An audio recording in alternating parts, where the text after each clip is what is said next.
तरफ आप कुंभ को कोसते रहे और दूसरी तरफ औरंगजेब जैसे दुष्ट और क्रूर व्यक्ति को महिमा मंडन करते हो।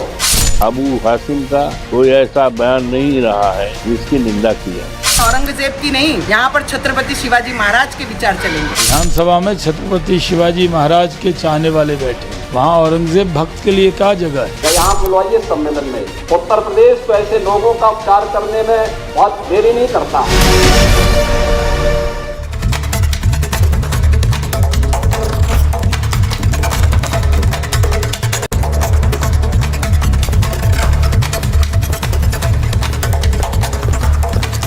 नमस्कार, आपके साथ मैं हूं सुजाता कुकरेती। आप देख रहे हैं अपना फेवरेट शो महाभारत। और महाभारत में आज बात होगी औरंगजेब प्रेम से को लेकर कैसे महाराष्ट्र से यूपी तक घमासान मच गया है। आज महाभारत इसी पर कर रही हूं क्योंकि आज योगी आदित्यनाथ गरजे हैं। यूपी में विधानसभा में योगी आदित्यनाथ गरजे और उन्होंने बिल्कुल सटीक बात कह दी। उनकी लाइन क्लियर है। योगी आदित्यनाथ कह रहे हैं कि जो हिंदू प्रतीकों, हिंदू चिन्हों को रौंद कर उस पर इस्लामीकरण कर रहे हैं, उनका इलाज जरूरी है। योगी आदित्यनाथ कह रहे हैं कि समाजवादी पार्टी इस्लामीकरण के चक्कर में अंधी हो गई है। अबू आजमी के बयान की निंदा नहीं करते हैं, लेकिन जब अबू आजमी को निलंबित किया जाता है तो उससे गुस्से में आ जाते हैं अखिलेश यादव। योगी आदित्यनाथ ने सीधे सीधे निशाना साधा है समाजवादी पार्टी पर, अखिलेश यादव पर, अबू आजमी पर। क्या इलाज जरूरी है? आज महाभारत में सवाल यह पूछ रही हूं। सवाल यह भी कि क्या औरंगजेब समाजवादी पार्टी के आदर्श हैं? क्योंकि योगी आदित्यनाथ ने आज विधानसभा में यही कहा। जो मुद्दा महाराष्ट्र से उठा उसकी गूंज आज उत्तर प्रदेश में भी सुनाई दे रही है। हमने लोगों से भी बात की कि क्या औरंगजेब वाकई मुद्दा है? क्या लोग औरंगजेब के बारे में सोचते क्या है? ये हमने आम लोगों से बात की और इस पर जो सियासत हो रही है उस पर क्या सोचते हैं आज वो भी आपको दिखाऊंगी। लेकिन सबसे बड़ी बात कि योगी आदित्यनाथ ने बिल्कुल साफ संदेश दे दिया है कि चाहे वो औरंगजेब प्रेम हो या फिर संभल में हिंदू निशानियां मिटाने की बात हो, यह बर्दाश्त नहीं किया जाएगा। आज उन्होंने यह भी कहा कि जो हमारा है हमें मिल जाना चाहिए। जो तस्वीरें आप देख रहे हैं, संभल में पूजा पाठ हुआ और योगी आदित्यनाथ ने कहा कि संभल में अगर मंदिर तोड़कर वहां पर मस्जिद बनाया गया तो हमें अपना जो था वो मिलना चाहिए। यह संदेश योगी आदित्यनाथ ने यूपी विधानसभा से दिया है। अब सवाल यही है कि क्या योगी आदित्यनाथ की लाइन सही है? योगी आदित्यनाथ जब कहते हैं इलाज जरूरी है तो वो किसका इलाज होगा? सवाल यह भी है कि क्या एक आम मुसलमान यह सोच रहा है कि औरंगजेब उसके लिए अच्छा है, या फिर ये राजनेता है जो औरंगजेब का शोर मचाए हुए हैं और उस शोर में अब सियासत ऐसे गर्मा गई है कि योगी आदित्यनाथ वर्सेस अखिलेश यादव हो गया है यूपी में।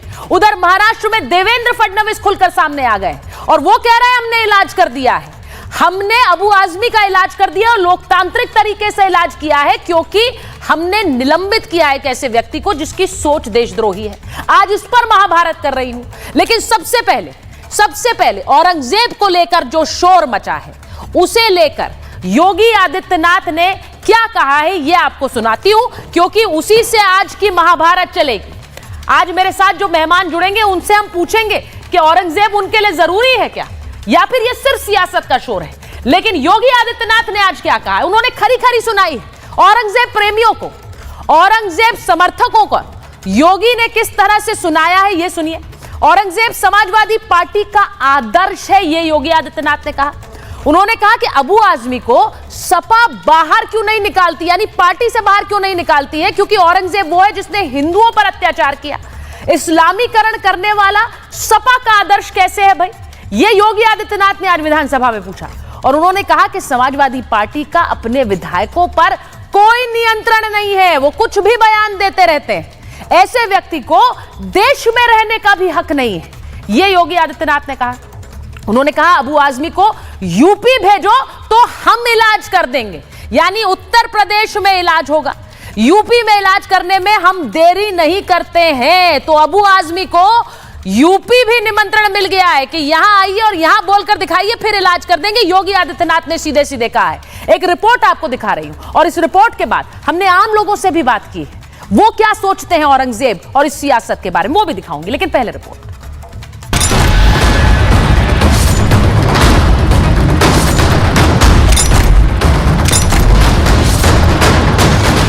दुर्भाग्य है कि इन्होंने आदर्श किसको माना है, यानी औरंगजेब को, और उसको एक बार यूपी भेज दीजिए, बाकी उपचार हम अपने आप करवा लेंगे। औरंगजेब की तारीफ करने पर चौतरफा घिरे समाजवादी पार्टी के विधायक अबू आजमी को भले ही महाराष्ट्र विधानसभा से सस्पेंड कर दिया गया, लेकिन इसकी गूंज यूपी तक सुनाई दे रही है। अबू आजमी के बयान पर अखिलेश यादव ने पहले प्रतिक्रिया नहीं दी, लेकिन सस्पेंशन के एक्शन पर अखिलेश यादव ने सवाल खड़े कर दिए। पोस्ट करके लिखा, निलंबन पर आधार विचारधारा से प्रभावित है। निलंबन से सच की जुबान पर कोई लगाम लगा सकता है तो फिर ये उनकी नकारात्मक सोच का बचपना है। हमारे नेताओं की बेखौफ दानिशमंदी बेमिसाल। औरंगजेब की वाहवाही करने के बावजूद अखिलेश यादव अपने नेता को बेमिसाल बता रहे हैं। दरअसल अबू आजमी ने औरंगजेब को महान बादशाह बताया था। विवाद बढ़ा तो माफी मांगनी पड़ी। अबू आजमी के लिए विवादित बयान पर हंगामा पहले महाराष्ट्र तो अब यूपी विधानसभा में भी जमकर गूंजा। दुर्भाग्य है कि इन्होंने आदर्श किसको माना है, यानी औरंगजेब को। औरंगजेब को अब ये लोग अपना आदर्श मान रहे हैं। औरंगजेब का पिता शाहजहां अपनी जीवनी में लिखता है, अपनी आत्मकथा में लिखता है कि खुदा करे कि ऐसा कमबख्त किसी को पैदा न हो, और उसको एक बार यूपी भेज दीजिए, बाकी उपचार हम अपने आप करवा लेंगे। जो व्यक्ति छत्रपति शिवाजी महाराज की परंपरा पर गौरव की अनुभूति करने की बजाय लज्जा महसूस कर रहा हो और औरंगजेब को अपना नायक मान रहा हो, क्या उसको भारत के अंदर रहने का अधिकार होना चाहिए क्या? मुख्यमंत्री योगी आदित्यनाथ का मैसेज एकदम क्लियर था। अगर ऐसा बयान यूपी में दिया होता तो अब तक इलाज हो गया होता। वहीं दूसरी तरफ अबू आजमी ने अपने निलंबन की कार्रवाई को गलत बताया है कि मैंने असेंबली के अंदर कोई बात भी नहीं किया और बाहर जो मैंने बात किया, मैंने किसी महापुरुष को के बारे में कोई अपमानित बात नहीं किया, लेकिन उसके बाद भी मुझे उन्होंने सस्पेंड कर दिया। मुझे अफसोस है कि आज कानून है कि नहीं है। मैं महाराष्ट्र की गवर्नमेंट को और एक विनती करूंगी, जिस तरीके से अबू आजमी को सस्पेंड किया उसी तरीके से संभाजी नगर में जो आज भी औरंगजेब की कब्र है, उसी तरीके से उसे उखाड़ के ये महाराष्ट्र से बाहर कीजिए। अबू आजमी भले ही अपने निलंबन को गलत बता रहे हो, लेकिन बीजेपी और उसके सहयोगी दल के नेता लगातार हमलावर हैं। विधानसभा में छत्रपति शिवाजी महाराज के चाहने वाले बैठे हैं, वहाँ औरंगजेब भक्त के लिए क्या जगह है? कोई जगह नहीं। समाजवादी पार्टी को चाहिए कि अपने पोस्टर में, बैनर में, ऑफिस में, टी शर्ट पर औरंगजेब की फोटो चिपका लें। देखिए, केवल एक विधानसभा सत्र के लिए निलंबन करके काम नहीं चलेगा। इस सत्र के निलंबन के पश्चात एक कमेटी गठित की गई है, वो कमेटी तय करेगी कि और उन्हें क्या दंड दिया जाए। ऐसे में सवाल उठता है कि एक बयान ने अगर महाराष्ट्र से यूपी तक हंगामा मचा दिया है तो क्या उस बयान पर बहस नहीं होनी चाहिए? सवाल यह भी कि सनातन का अपमान और इस्लामीकरण की वकालत करना क्या विपक्ष की सोच बन गई है? Bureau report, Republic Bharat.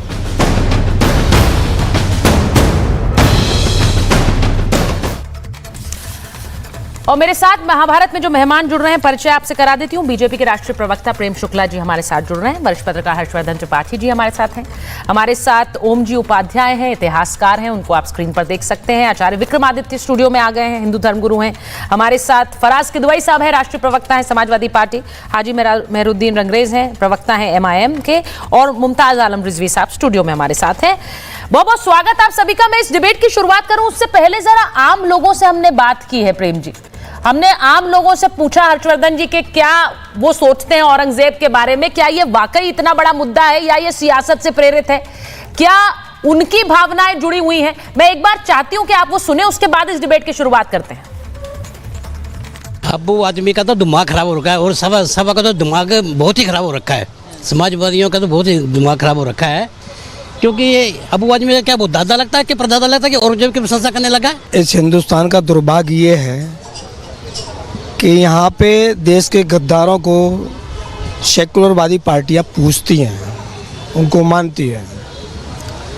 तो आप ये मान के चलो कि ये जितने भी कांग्रेस हुई, सपा हुई, वामपंथी हुए, इन्होंने हमेशा जो देश के तोड़ने वाले हैं उनके लिए ये हमेशा खड़े रहे हैं। को मोदी जी जिस लेवल पे काट रहे हैं, आज विश्व में हमारा नाम हो रहा है, तो उनको वो चीज़, एक तो उनके पेट में दर्द हो रहा है, वो कभी इस बात को स्वीकार ही नहीं करेंगे कि आज जो हो रहा है वो सही हो रहा है और पहले जो हुआ वो गलत हुआ। वो तो हमेशा बोलेंगे कि गलत, इसको गलत बताएंगे और उसको सही बताएंगे। वो भी अपने बच्चों को बोल के गया कि मेरा ये पैसा दान में दे देना, तो अब उसको क्या हम कह सकते हैं, क्योंकि उसका दौर हमने देखा नहीं, हमारे बड़ों ने भी नहीं देखा।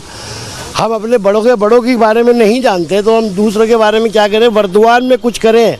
ये नेता लोग खाली पॉलिटिक्स की कंडीशन में हम लोगों को गुमराह कर रहे हैं। अब मैं इसी से शुरुआत कर लेती हूं। आपने सुना कि लोगों के बीच इस मुद्दे को लेकर किस तरह की गूंज है। मैं सीधे फराज साहब भी जुड़ गए हैं, प्रेम शुक्ला जी भी जुड़ गए हैं। प्रेम शुक्ला जी, आज योगी आदित्यनाथ ने कह दिया है यूपी भिजवा दीजिए, यहां इलाज करा देंगे। इस तरह के बयान बर्दाश्त नहीं है। मैं सिर्फ ये जानना चाह रही हूं प्रेम शुक्ला जी कि क्या ये वाकई आम लोगों से जुड़ा मुद्दा है या ये सियासत का मुद्दा है? क्योंकि एक व्यक्ति यहां ये भी कह रहे थे, आपने सुना, जो आखिर में बोले, उन्होंने कहा सब पॉलिटिक्स कर रहे हैं, आम लोगों को क्या मतलब? जी, ये सुचरिता जी छत्रपति संभाजी राजे के साथ क्रूरता करने वाला, गुरु गोविंद सिंह के पुत्रों साहिबजादों को चिनवाने वाला, जीवित चिनवाने वाला दीवारों में, गुरु तेग बहादुर सिंह का शीश काटने वाला, अपने बड़े भाई दारा शिकोह का सिर काटकर अपने पिता शाहजहां को भेंट भेजने वाला, लाखों हिंदुओं का नरसंहार करने वाला, काशी विश्वेश्वर मंदिर का ध्वंस करने वाला, मथुरा में श्री कृष्ण जन्मभूमि मंदिर का ध्वंस करने वाला, श्री सोमनाथ मंदिर का ध्वंस करने वाला, और ऐसे तमाम जो बहुत ही अधिक पवित्र मंदिर रहे, जिन पर करोड़ों लोगों की आस्था रहे, ऐसे मंदिरों को ध्वंस करने वाले व्यक्ति को अगर कोई जो है आदर्श व्यक्ति कहेगा, तो ऐसे व्यक्ति की मुखालफत करना क्या आम आदमी अपना दायित्व नहीं समझता है? क्या इतिहास बोध आम आदमी के दायित्व से बाहर की चीज़ है?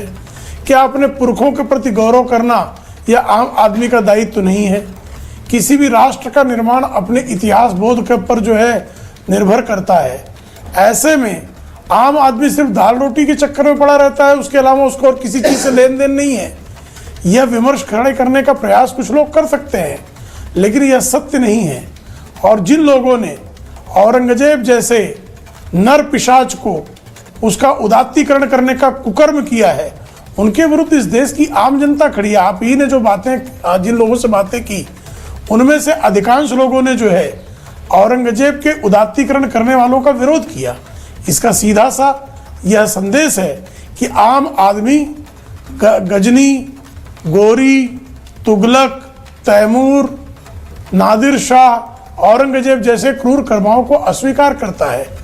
ऐसे क्रूर कर्माओं को या तो पाकिस्तान स्वीकारता है कि उनकी मिसाइलों का नाम जो है वो गजनी, गोरी, बाबर इनके नाम पर होता है, या जो भारत में सांप्रदायिक राजनीति में, तुष्टिकरण की राजनीति में जिनकी जो है राजनीतिक खेती चलती है, ऐसे समाजवादी पार्टी, ऐसे कांग्रेस पार्टी, इंडी अलायंस के जो घटक दल हैं, ये या तो स्वीकारते हैं। तो इनकी जो पाकिस्तान परस्ती है, इनका जो मुगलिया क्रूरता को उदात्तीकरण करने की इनकी जो सोच है, वह निश्चित तौर पर निंदनीय है और इनके खिलाफ इनका धिक्कार किया जाना चाहिए। और ऐसे लोगों का बहिष्कार भी जनता करेगी, यह साफ तौर पर दिखाई देता है। तो ऐसे जो बात आप कह रहे हैं, मैं एक बार जरा मैं फराज साहब से इस पर पूछना चाह रही हूं, क्योंकि योगी आदित्यनाथ ने आज जो कहा कि इलाज कर देंगे, यूपी भेज दीजिए, अखिलेश यादव अभी तक फराज साहब कुछ नहीं बोले अबू आजमी के बयान पर, लेकिन जब उनका निलंबन हुआ है तब उन्होंने कहा कि सच ऐसे ही थोड़े ही दब जाता है। यानी जो अबू आजमी कह रहे हैं वो सच है क्या? पहली बात। दूसरी बात, निलंबन पर तो इतना नाराज हुए, लेकिन औरंगजेब वाली बात पर नहीं। देखिए सुचारिता जी, हमारी पार्टी का और मेरा एक क्लियर कट मानना है, हाँ, कि अगर सुचारिता जी के इमोशंस मेरी एक किसी बात से हर्ट होते हैं तो उस बात से बचना चाहिए। ठीक है। वैसे ही इस देश के करोड़ों हिंदू भाइयों के इमोशंस, उनके सेंटिमेंट्स अगर औरंगजेब का नाम लेने से हर्ट होते हैं तो उससे बचना चाहिए, क्योंकि औरंगजेब हमारे हीरो नहीं है, ना हमारे देश के हीरो हैं, ना हमारी पार्टी के हीरो हैं। हमारे हीरो हमारे नेताजी थे, श्रद्धेय नेताजी। हमारे हीरो डॉक्टर लोहिया थे, बाबा साहब डॉक्टर भीमराव अंबेडकर थे। और मोहनदास करमचंद गांधी थे। रही बात अबू आसिम साहब की, देखिए इसमें कोई दो राय नहीं है कि अबू आसिम साहब हमारे बड़े नेता हैं, लेकिन उन्होंने अपने बयान पर खेद जताया है, और जब क्योंकि उन्होंने अपने बयान पर खेद जता दिया है सुचारिता जी, तो फिर उस पर अब कोई खेद नहीं जताया है। फराज साहब, मैं जरा अपडेट कर देती हूँ इस बात को, सुन लीजिए। नहीं, मैं एक बार जरा ब्रेकिंग भी चलाइए। अबू आजमी साहब क्या कह रहे हैं, जरा सुन लीजिए। अबू आजमी ने क्या कहा है? आपने कहा खेद जताया है, वो ये कह रहे हैं मैंने कुछ गलत नहीं कहा है, सदन सही से चले इसीलिए मैंने बयान वापस ले लिया है। ये अब सुन लीजिए, फिर भी मेरे ऊपर एक्शन हुआ है। अबू आजमी जिन्होंने औरंगजेब को महान बताया था, वो कह रहे हैं मैंने कुछ गलत नहीं कहा, जो इतिहास में दर्ज है मैं तो वो बोल रहा हूं, और सदन सही से चले इसलिए मैंने बयान वापस लिया है। तो खेद नहीं जताया है सर, ये मैं फिर से क्लैरिफाई कर दूं, खेद नहीं जताया है। फराज साहब को लीजिए जरा स्क्रीन पे। फराज साहब, खेद नहीं जताया है उन्होंने, वो कह रहे हैं मैंने तो सही बोला था। तो अब मैं आपसे पूछ रही हूं कि क्या समाजवादी पार्टी एंडोर्स कर रही है? वो उनको मानना है सही है ये बयान? नहीं, देखिए समाजवादी पार्टी के किसी भी प्रवक्ता ने, ना ही हमारे राष्ट्रीय अध्यक्ष जी ने इस चीज को एंडोर्स किया है कि औरंगजेब जो है वो बहुत ग्रेट किंग थे, और कर भी नहीं सकते हैं, क्योंकि मैंने जैसे आपको पहले भी बोला कि उस चीज से हर आदमी को बचना चाहिए कि जिससे हमारे करोड़ों हिंदू भाइयों की सेंटिमेंट्स हर्ट होते हैं। अब मेरा एक सवाल है यहाँ पर, देखिए भारतीय जनता पार्टी की क्या आदत है सुचारिता जी, कि उनको अपनी राजनीतिक रोटियां सेकने के लिए कोई ना कोई मुद्दे की तलाश रहती है। भारतीय जनता पार्टी की सांसद महोदया सुश्री प्रज्ञा सिंह ठाकुर जी नाथूराम गोडसे को बोलती हैं कि he was a big nationalist, और वो बहुत देश प्रेमी थे। बहुत सारे लोग ऐसे हैं जो नाथूराम गोडसे को महात्मा बोलते हैं। तो क्या उस टाइम प्रज्ञा सिंह ठाकुर को पार्टी से निकाल दिया गया था? अनंत कुमार हेगड़े जी ने जो अपना ट्वीट डिलीट किया था, जिसमें उन्होंने गोडसे के बारे में लिखा था, वो भी सबको पता है। और द हिंदू में खबर छपी थी, अगर मैं आपको दिखाता हूं अभी, ये द हिंदू में खबर छपी थी। इसके हिसाब से हिंदू महासभा ने गोडसे को श्रद्धांजलि दी, और ये मैं नहीं बोल रहा हूं, आई थिंक 2024 में या 2023 में ये हिंदू में खबर छपी थी, मैं अभी देख नहीं पा रहा हूं। अनिल विज साहब बोलते हैं, भारतीय जनता पार्टी के बड़े नेता हैं, कि इस देश में खादी की दुर्गति इसलिए हुई कि उसका नाम गांधी जी से एसोसिएट कर दिया गया। अभी कुछ दिन पहले बिहार में अश्विनी कुमार चौबे जी के नेतृत्व में एक फंक्शन हो रहा था, ठीक है, उसमें गांधी जी का जो सबसे प्रिय भजन था, रघुपति राघव राजा राम पतित पावन सीताराम, उस भजन को चलते हुए बंद करा दिया गया। तो एक विचारधारा इस देश में सुचारिता जी वो भी है जो नाथूराम गोडसे को महात्मा बोलती है, और नाथूराम गोडसे, ठीक है, मैं आपका सवाल प्रेम शुक्ला जी के पास ना जाके हर्षवर्धन जी के पास लेती हूँ, क्योंकि मैं जरा प्रेम जी आपके पास आ रही हूँ, क्योंकि उन्होंने सवाल आपकी पार्टी से जुड़ा, या तो फिर पहले आप ही इस पर जवाब दे दीजिए। वो कह रहे हैं विचारधाराएं अलग हो सकती है पार्टी में रहते हुए भी। अब अबू आजमी की विचारधारा अलग है, वो कुछ सोचते हैं, वो औरंगजेब को महान मानते हैं, उनको लगता है वो अमन पसंद था। नहीं, कहाँ अलग है? हाँ, कहाँ अच्छा, अलग नहीं है? अखिलेश यादव तो उसका समर्थन कर रहे हैं। या तो अखिलेश यादव को मान लिया जाए नेता, या फराज किदवई को बड़ा नेता मान लिया जाए। किसको मान रही है? अखिलेश यादव ने आज जो ट्वीट किया है, उस ट्वीट में उन्होंने अबू मियां आजमी का समर्थन किया है। तो अखिलेश यादव को सर्वोच्च नेता माना जाए, या फराज किदवई को सर्वोच्च नेता माना जाए, या तो किसी को जो है मुझे लगता है संदेह होने का कोई गुंजाइश ही नहीं है। और अखिलेश यादव ने स्पष्ट तौर पर अबू मियां आजमी का समर्थन किया है। अभी उन्होंने 2-3 उदाहरण दिए, साध्वी प्रज्ञा का नाम लिया। साध्वी प्रज्ञा के बारे में जिस दिन उन्होंने बयान दिया, आदरणीय नरेंद्र मोदी जी का, प्रधानमंत्री जी का, उसी दिन बयान आया कि मैं इस बात के लिए उनको कभी क्षमा नहीं कर सकता। और कालांतर में आपने देखा कि साध्वी प्रज्ञा हमारी प्रत्याशी नहीं रही, भारतीय जनता पार्टी ने उनकी टिकट काट दी। अब वो अबू मियां आजमी को जो है, और कोई अबू मियां आजमी पहली बार नहीं कर रहे हैं, अबू मियां आजमी मुंबई बम कांड के अभियुक्त रहे हैं। अबू मियां आजमी दाऊद इब्राहिम गिरोह के लिस्टेड गुर्गे हैं। अबू मियां आजमी ने कंधार विमान अपहरण कांड के अभियुक्तों की कानूनी मदद खुल्लम खुल्ला की थी। उन अबू मियां आजमी को अखिलेश यादव की औकात नहीं है, मैं कह रहा हूं औकात नहीं है कि उनको पार्टी से निकाल दे। मैं चुनौती दे रहा हूं आपको, क्योंकि मैं पिछले 30 वर्षों से अबू मियां आजमी 1993 से 2025 32 वर्षों के समाजवादी पार्टी की अबू मियां आजमी और यादव परिवार की जो घनिष्ठता है उसका साक्षी हूं। इसलिए मैं पूरे विश्वास के साथ फराज किदवई को कल पार्टी से निकाला जा सकता है इस बात के लिए कि फराज किदवई ने अबू मियां आजमी का विरोध क्यों कर दिया, लेकिन अबू मियां आजमी के आप ये कह रहे हैं, नहीं आप ये कह रहे हैं प्रेम शुक्ला जी कि उनको छेड़ने का या उन्हें हटाने के साहस पार्टी नहीं कर सकती, अखिलेश यादव भी नहीं कर सकते हैं, वो ये कर ही नहीं सकते हैं। मैं एक बार कई ऐसे मौके आए जब मैं एक बार हर्षवर्धन जी के पास जा रही हूँ, फिर मैं स्टूडियो में आती हूं। हर्षवर्धन जी, ये जो एक पूरा मुद्दा उठ गया है, आम लोगों से भी हमने बात की है, अब कई ऐसे मुसलमान भी हैं जिनसे हमने आज बात करने की कोशिश की, बहुत से लोग वो कह रहे हैं हमें तो पता नहीं है, हमें तो इसके बारे में कोई जानकारी नहीं है, पता नहीं लोग क्यों बोलते हैं। इसका क्या सीधा मतलब है कि औरंगजेब उस पर बयानबाजी, आज भी अबू आजमी कह रहे हैं कि मैंने सही कहा है जो कहा है, मैंने सिर्फ इसलिए लिया कि हंगामा ना हो सदन में, तो क्या इसका सीधा मतलब यह है औरंगजेब के नाम पर सियासत को भड़काते रहो, ये बताओ कि भाई हम तो औरंगजेब का नाम लेते हैं, देखिए इनके पेट में क्यों दर्द होता है, क्यों औरंगजेब बुरा है, औरंगजेब बुरा नहीं था, वो अमन पसंद था, क्या इसके नाम पर सियासत भड़काने की कोशिश है? आम लोगों को क्या मतलब है औरंगजेब से आज के समय? हर्षवर्धन जी, सुचरिता, इस देश को औरंगजेब से मतलब होना चाहिए।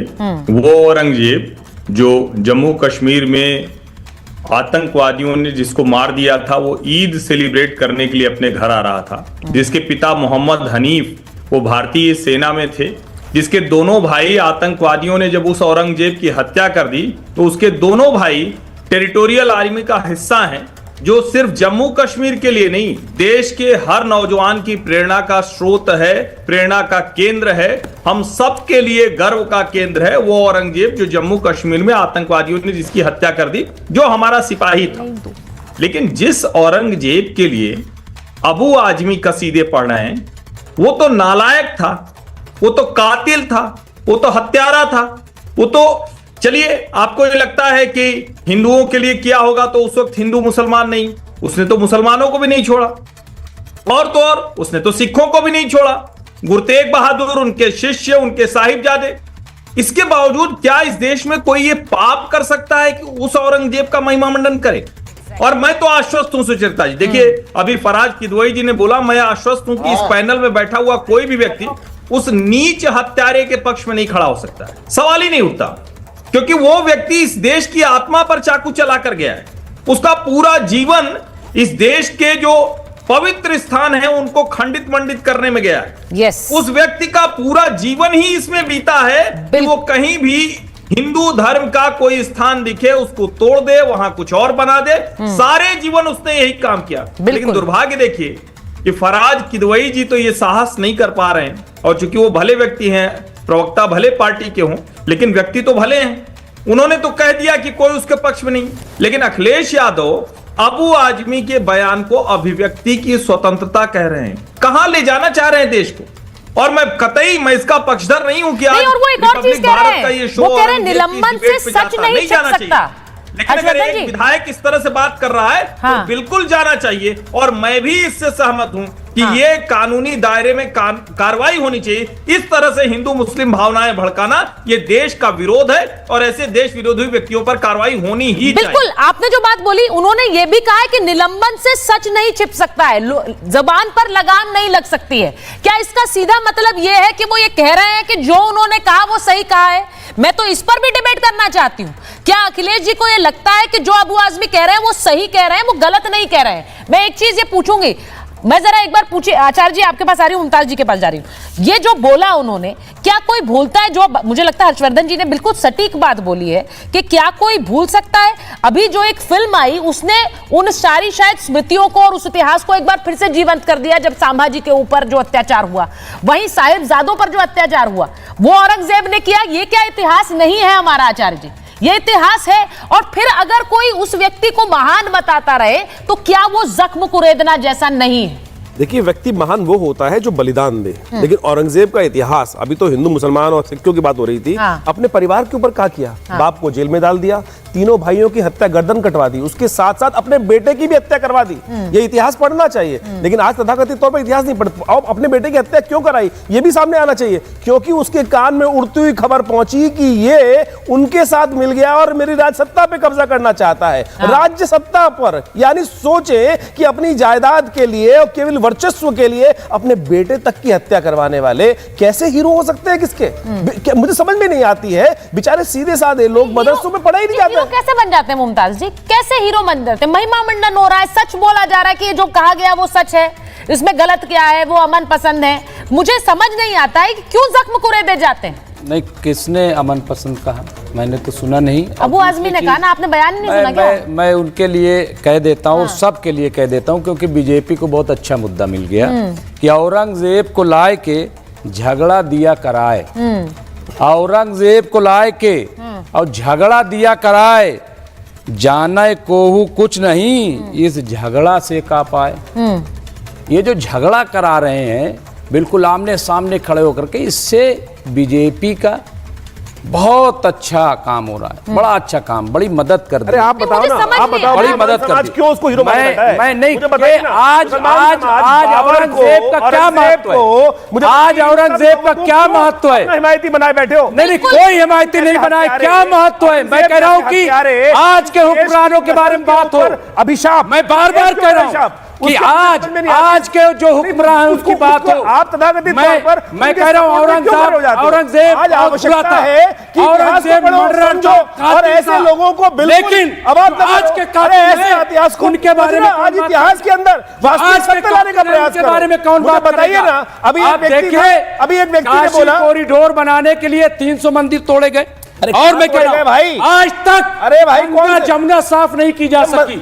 कौन जिम्मेदार है? किसकी सरकार है? आप गए हो क्या? उस पर बात हो। एक आप गए हो क्या? मिनट, गंगा अरे 70 करोड़ आदमी साइकिल 70 करोड़ भी खूब स्नान कर गए। आप चल के मतलब देखो, एक मिनट नहीं, मैं आज के हुक्मरान की बात कर रहा हूँ। चलिए गंगा जमुना आप बताइए क्यों आज तक साफ नहीं हो पाई? नमामि गंगे बना, 50,000 करोड़ रुपया खर्च हो गया, कौन जिम्मेदार है? और आ जाइए, मैं कह रहा हूं कि आज तक हमारी जो गाय माता हैं उनको राष्ट्रीय गाय माता या राष्ट्रीय पशु क्यों नहीं बनाया गया? और आ जाइए, यूपी में स्लाटर हाउस चल रहे बड़े पैमाने पे, नंद किशोर गुर्जर ने कहा इसका जिम्मेदार कौन है? बंद करो स्लाटर हाउस, मैं कह रहा हूं बंद करो, उखाड़ के फेंक दो औरंगजेब की कब्र को, लेकिन स्लाटर हाउस नहीं रहना चाहिए पूरे देश में। और गाय माता और सनातन बोर्ड का इतना, एक मिनट मुझे दिल की बात निकालने नहीं दीजिए। सनातन बोर्ड के लिए इतना हंगामा मचाया आचार्य जी ने, सबने, क्या हुआ सनातन बोर्ड का? बनाओ सनातन बोर्ड, क्यों नहीं बना रहे हो? और उखाड़ के फेंको औरंगजेब की कब्र को। और अगर इससे भी भाई मुमताज आलम रिजवी स्टूडियो में बैठकर कह रहे हैं कि फेंक, उखाड़ कर फेंक दो औरंगजेब की। और दिल न भरे तो ताजमहल उखाड़ के फेंको, मैं कह रहा हूँ। एक तो तमाम निशानी। अच्छा एक मिनट, औरंगजेब की कब्र उखाड़ कर फेंक दो, कह रहा हूँ, सही बात कह रहा हूँ। मुझे ओम जी उपाध्याय के पास जाना है, मुझे हाजी साहब के पास जाना है। एक मिनट रुकिए, हाजी साहब के पास जाना है, ओम जी के पास जाना है। एक सेकंड, मैं हाजी साहब के पास जा रही हूँ। हाजी साहब, आपने सुन लिया क्या कह रहे हैं मुमताज जी? वो ये कह रहे हैं कि उखाड़ कर फेंक दो औरंगजेब की कब्र, उसकी जरूरत नहीं है, वो आक्रांता था, वो क्रूर था, इस पर सियासत नहीं होनी चाहिए। आपका क्या मत है? आक्रांता था, क्रूर था, उसके नाम ले लेकर बार बार क्यों सियासतदान जख्म कुरेदते? देखिए, फ्रीडम ऑफ स्पीच में आता है, आप अपनी बात कोई भी कुछ भी कह सकता है। अगर ये बात अगर अभी हमारे मुमताज भाई ने कह दिया कि उनकी कब्र को उखाड़ दो, तो इस पर तो कोई वाहवाही नहीं होगी, ना ये चर्चा बनेगी। मगर जो हिंदू भाई हैं हमारे, अगर अबू वसीम आजमी ने अगर उनका नाम ले दिया औरंगजेब का, तो पूरा हंगामा कट गया पूरे देश में, और भाजपा सड़कों पर आ गई, मीडिया में आ गई, लगातार निशाना बनाने का काम मुगलों को आज के मुसलमान से जोड़कर देखने की बात है। मुमताज जी भी ये बोल रहे हैं, बयान दे रहे हैं सपा के नेता, लेकिन मुद्दा बना रही है बीजेपी। बयान अगर ऐसा देना ही नहीं चाहिए था, जिससे आप अगर खुद प्लेइंग फील्ड दे रहे हैं, अगर आपके शब्दों में कहूं, बयान तो अबू आजमी दे रहे हैं ना, बीजेपी का कोई नेता थोड़ी दे रहा है। देखिए मैडम, उन्होंने बयान दिया तो बयान तो बहुत सारे लोग हैं जो लगातार बयान करते रहते हैं, जो मुसलमानों का सामाजिक बहिष्कार की बात करते हैं। अभी आपने शाहनवाज हुसैन का सुनाया, वो कह रहे थे कि औरंगजेब की नाम की टी शर्ट पहन लेनी चाहिए। तो मैं कह रहा हूँ नाथूराम गोडसे और सावरकर के नाम की बीजेपी और जो उनकी आइडियोलॉजी को मानते हैं उन लोगों को अपने माथे पर नाम लिखवा लेना चाहिए। उन लोगों का, दोनों जनों का, वो बहुत पूछते हैं उनको बार बार। भाजपा उनके लिए आप लिखवाएंगे औरंगजेब? लड़ाई भी लड़ती है। तो हमारा क्या, आप लिखवाएंगे औरंगजेब? देखिए मैंने कहा, देखिए मैं कह रहा हूँ सुचारिता जी की औरंगजेब से आज के मुसलमानों का कोई लेना देना नहीं है। आप सुन लीजिए कान खोल कर, और आपके सभी दर्शक भी सुन रहे हैं मैं क्या कह रहा हूँ। हम कान खोल कर ही सुनते हैं, कान बंद करके सुनना हमें आता नहीं है, वो आपका हुनर होगा सर। हमें नहीं आता है कान बंद करके सुनना। नहीं मैडम आप बार बार पूछना चाह रही थी, मैंने मैं तो डायरेक्ट पूछूंगी ना सर, काम है मेरा, बोल के बता देता हूँ, काम है मेरा, ये पूछना ही पड़ेगा। लेकिन कान बंद करके सुनने का हुनर हमें नहीं आता, ये भी बता दूं। पर मैं आपसे सर पूछ रही हूँ कि औरंगजेब का अगर कोई मतलब नहीं है अबू आजमी का, जब वो आज भी कह रहे हैं मैंने कुछ गलत नहीं कहा है, सिर्फ सदन में हंगामा ना हो इसलिए मैंने ये कहा, आपको क्या लगता है वो सही कह रहे थे, गलत कह रहे थे? अमन पसंद था या क्रूर था? देखिए उन्होंने जी, अच्छा सुनिए, उन्होंने बयान दिया, उन्होंने अपना बयान वापस ले लिया, बात खत्म। नहीं, बयान वापस लिया, उसके बाद कहा मैंने गलत नहीं कहा। चैप्टर खत्म ना, अपनी कन्वीनियंस से मत सुनिए ना सर। लीजिए मैडम, मैं कह रहा हूँ, अरे मैडम आप बात ही नहीं सुन रही। मैं कह रहा हूँ चैप्टर खत्म हो गया, उन्होंने माफी मांग ली, बात खत्म हो गई। मगर भाजपा और जो हमारी इसी वजह से औरंगजेब के चैप्टर भी खत्म करने की बात कर रहे हैं एनसीईआरटी की किताबों से। आप कह रहे हैं चैप्टर खत्म हो गया, चैप्टर यहाँ खत्म नहीं हुआ है। मांग तो ये उठ रही कि औरंगजेब के चैप्टर ही खत्म करो एनसीईआरटी की किताबों से। क्यों उसका महिमा मंडन होता है किताबों में? इतिहास ने गलत किया है, इतिहास लिखने वालों ने एक बड़ी गलती की है। एक मिनट मुमताज जी, इतिहास लिखने वालों ने एक बड़ी गलती की कि उन्होंने औरंगजेब का महिमा मंडन किया। अब वो छत्रपति शिवाजी महाराज के लिए तो, मुमताज जी एक सेकंड रुकिए ना भाई, छत्रपति शिवाजी महाराज के लिए तो एक पन्ने का एक पैराग्राफ लिख दिया और औरंगजेब के महिमा मंडन में कई चैप्टर्स लगा दिए। ये सत्य है कि नहीं है? ओम जी मेरे साथ बैठे हुए हैं। ओम जी मैं आपसे पूछ रही हूं, अभी जो बात हो रही थी, महिमा मंडन की बात हो रही थी कि औरंगजेब को, क्या इतिहासकारों ने औरंगजेब का महिमा मंडन किया है? क्या उसकी क्रूरता जिस पर आज चर्चा होती है, एक फिल्म आती है और उसके बाद सब चर्चा करने लगते हैं कि इतना क्रूर था औरंगजेब? जी बिल्कुल, इतिहासकारों के एक धड़े ने अनावश्यक और अनर्गल खूब महिमा मंडन किया है मुगलों का। और औरंगजेब जैसे भारत के इतिहास में सुचरिता सबसे अगर कोई क्रूर, दुर्दांत, आतताई अगर कोई शासक है, पूरे भारत के इतिहास को उठा के देख लीजिए, आपको औरंगजेब से बड़ा कोई उदाहरण नहीं मिलेगा। अपने भाई की गला काट के हत्या करता है, प्लेट में लगा के, इस पे कई बार बातें हो चुकी। और उसके बाद से जो पूरा सिलसिला है आप देखिए ना, उठा के अपने भाई की हत्या से जो उसकी यात्रा शुरू होती है वो कहां तक पहुंच रही है। 1665 के बाद गुजरात से जो वो मंदिरों का डिस्ट्रक्शन शुरू करता है, उसके बाद 1669 में तो एक जनरल ऑर्डर दे देता है कि भारत के जितने मंदिर हैं सब तोड़ दिए जाएं, सबको ध्वस्त कर दिया जाए, सारे मठ तोड़ दिए जाएं, शिक्षा के जो केंद्र हैं हिंदुओं के तोड़ दिए जाएं। और जिस आतताई तरीके से वो कन्वर्जेंस कराता है, आप उस विवरण को पढ़िए ना, और प्राइमरी रिकॉर्ड से उसके, मैं चाहे साइकिल मुस्तैद खान को उठा लीजिए या अभी एक फ्रेंच जर्नलिस्ट है, उनकी बड़ी अच्छी किताब आई 2-3 साल पहले, औरंगजेब आइकोनोक्लाज्म, ये फ्रैंको गौतिये की, सारे फरमान उन्होंने उठा के वहां पे कंपाइल करके लिखा हुआ है। और लाइन दर लाइन, हर्फ दर हर्फ जिसे कहते हैं, उसकी जो, मैं फिर कह रहा हूं कि भारत के इतिहास में उससे बड़ा क्रूर, बर्बर नहीं मिलेगा। इसलिए इस मानसिकता को समझना और उस पर प्रहार करना जरूरी है। किन लोगों का वो हीरो हो, किन लोगों का नायक हो जा रहा है, और उसका महिमा मंडन करने वाले लोगों के दिमाग में आखिर चल क्या रहा है, क्या चाहते हैं वो इस देश में। इस देश का आदर्श औरंगजेब जैसा दुर्दांत, आतताई और क्रूर होगा, बर्बर होगा, या भगवान राम जैसे आदर्श यहाँ पे उपस्थित किए जाएंगे। आपके साथ हाजी साहब बैठे हुए हैं, स्क्रीन पर है, मैं एक बार ये बताना चाहती हूँ। हाजी साहब, अकबरुद्दीन ओवैसी तो चले गए थे चादर चढ़ाने, वहां औरंगजेब की मजार पर वो चादर चढ़ा रहे थे। अब मैं ये सिर्फ पूछ रही हूँ क्योंकि आपने तो कहा हाँ वो गलत था, वो किसी का हीरो नहीं हो सकता। भाई ओवैसी साहब का तो हीरो है, वो तो चादर चढ़ा रहे थे। देखिए मैडम, अगर वहां पे अकबरुद्दीन ओवैसी भी गए थे तो हम भी गए थे, उसमें जाने में कोई दिक्कत। आपके भी हीरो है, मतलब आपका भी हीरो है, ये आप अपना पार्टी में कद बढ़ाने के लिए कह रहे हैं या वाकई आपका हीरो है, ये भी बताइए।